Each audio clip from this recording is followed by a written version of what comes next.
Sejenak mohon kita berkonsentrasi.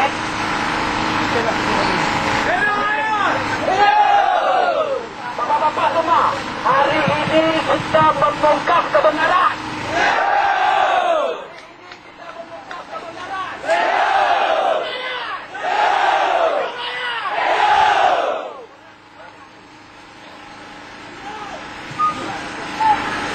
Oke, minta perhatiannya sebentar masyarakat.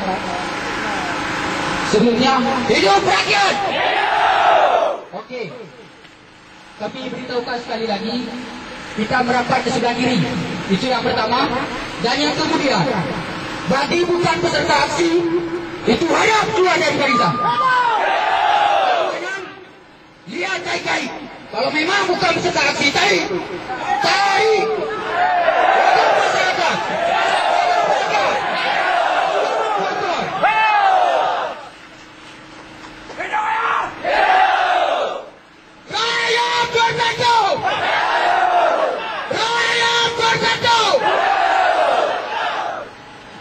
Oke ayah, hari ini kita menuntut hak kita sesuai dengan Undang-Undang 19 tahun 1998. Itu kemerdekaan menyampaikan pendapat di muka umum dan pihak kepolisian berwajib melindungi kita.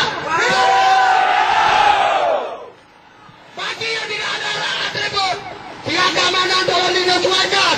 Yang tidak mempunyai atribut, keluar dari barisan. Hidup ayah! Untuk tenang sejenak dan mengucapkan alhamdulillah.